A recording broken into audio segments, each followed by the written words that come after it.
Restaurant එකේ වගේම ගෙදරදිම sausage බන් එකක් හදාගන්නේ කොහොමද කියලා තමයි ඔන්න අද ලංකාවේ අපේ රස YouTube channel එකෙන් ඔයාලට කියලා දෙන්නේ.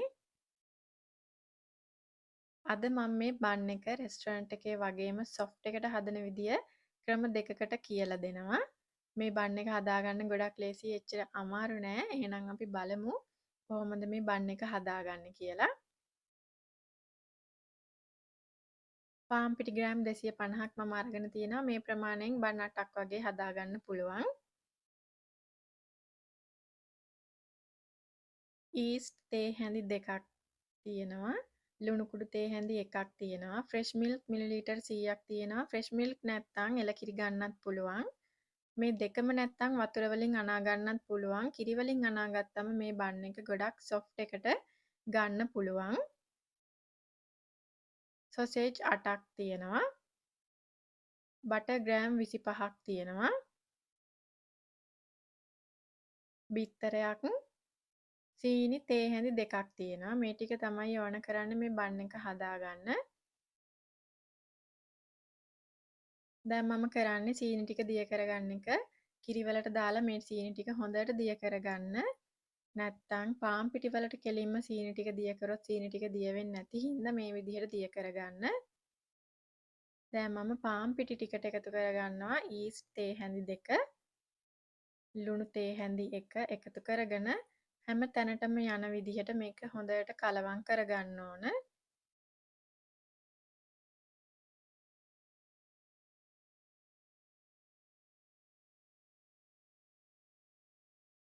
දැන් මම බටර් ටික එකතු කරගන්නවා. බටර් ටික දිය කරගෙන හොඳට නිවුනට පස්සේ තමයි පාන් පිටි වලට එකතු කරගන්න ඕන.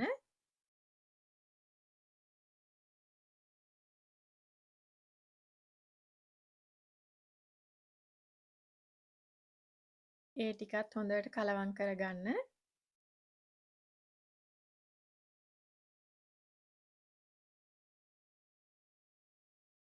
දැන් මම එකතු කරගන්නේ බිත්තරේ. බිත්තරෙත් එකතු කරගෙන ඒකත් හොඳට කලවම් කරගන්න ඕන.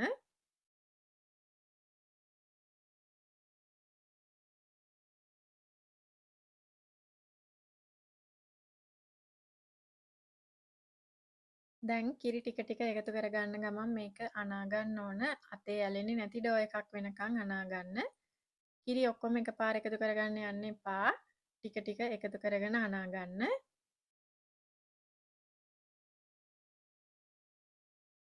මේ විදිහට මේක අනා ගත්තට පස්සේ තුනී මතු පිටක තියාගෙන විනාඩි 10ක් මේක හොඳට නීට් කරගන්න ඕන.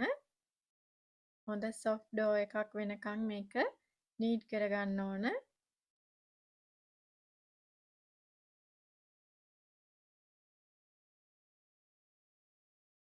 ඩෝ එක ඉරිලා වගේ තියෙනවා නම් තවත් මදි. තවත් මේක හොඳට අනා ගන්න ඕන.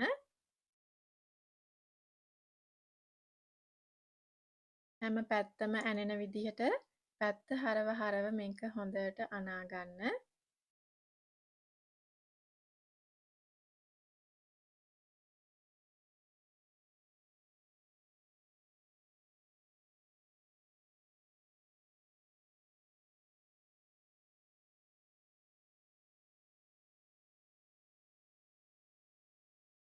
මේ හරියටම විනාඩි 10කට පස්සේ මම විනාඩි 10ක් මේක හොඳට අනා ගත්තා. දැන් මේක සමාන කොටස් 8කට මම කපා ගන්නවා. ඔයාලා ළඟ තියෙන සොසේජ් ප්‍රමාණය අනුව මේක කෑලි වලට කපා ගන්න.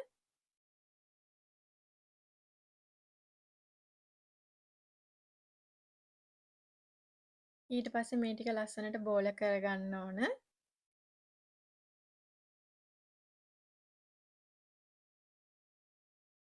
බෝල කරගත්තට පස්සේ මේ ටික පාන් පිටි තවරපු ට්‍රේ එකක තියාගන්න. දැන් මම මේ ටික මේ විදිහට තියාගන්නවා. දැන් මේ ටික පැය භාගයක් කිචන් ටවල් එකකින් වහලා ඩබල් සයිස් වෙනකන් තියාගන්න ඕන. දැන් මේ හරියටම පැය භාගයකට පස්සේ දැන් මේ ඔක්කොම ටික ලස්සනට පිපිලා තියෙන්නේ. මම දැන් මේ සොසේජ් බන් ෂේප් දෙකකට හදනවා කියලානේ කිව්වේ. ඉතින් මේ හදන්නේ පළවෙනි විදිය. මේක මේ වගේ බටයක් හැඩයට රෝල් කරගන්න ඕන.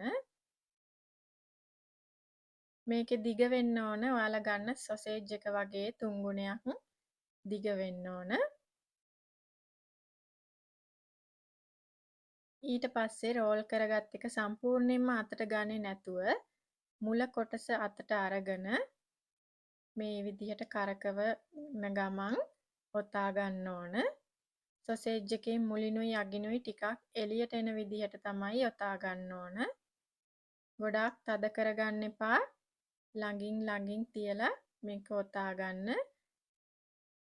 අන්තිම කෑල්ල හොඳට ඇදලා අරගෙන සීල් කරගන්න. මුලයි අගයි දෙකම හොඳට සීල් කරගන්න ඕන. නැත්තම් බේක් වෙනකොට මේක කෙලින් වෙන්න වගේ බලනවා.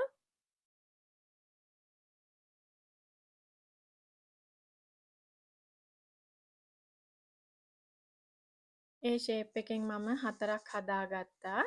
දැන් ඒ ටික මේ වගේ පාර්ච්මන්ට් කොලයක් උඩ බේකින් ට්‍රේ එකක එලාගෙන තියාගන්න. දැන් මේ හදන්නේ අනිත් විදිය. අපි හදාගත්ත පාන්පිටි බෝලයක් අරගෙන ඒකේ යටපැත්ත උඩට හිටින විදිහට තියලා මේ වගේ රෝලින් පින් එකකින් කොටු හැඩයට හදාගන්න ඕන.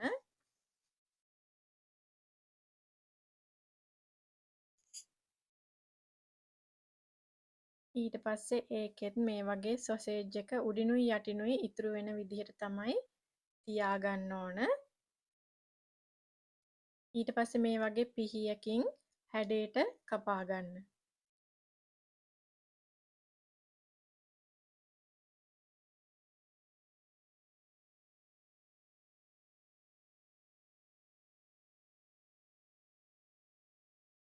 දැන් මේ විදිහට මාරුවෙන් මාරුවට එකක් උඩ එකක් තියෙන විදිහට ඇදලා අරගෙන නවා ගන්න ඕන. ගොඩාක් තද කරගන්න එපා.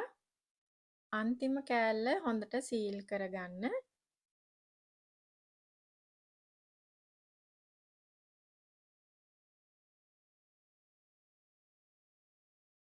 මම දැන් මේ ඔක්කොම ටික හදාගෙන ඉවරයි.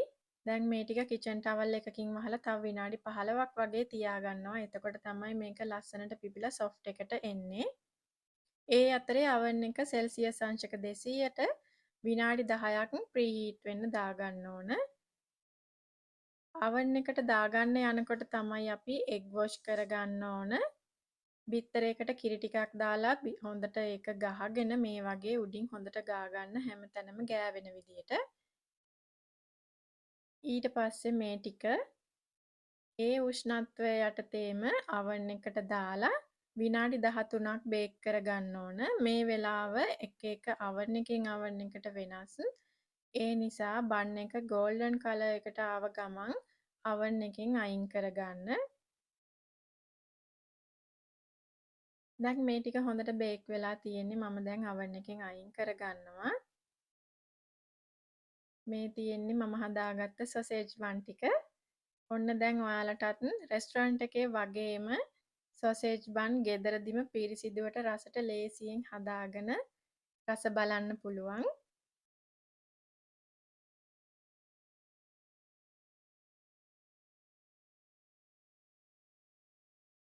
ලංකාවේ අපේ රස YouTube channel එක subscribe කරලා නැත්නම් ඉක්මනට subscribe කරන්න. ඒ ළඟම තියෙන පුංචි bell icon එක click කරන්න අමතක කරන්නත් එපා.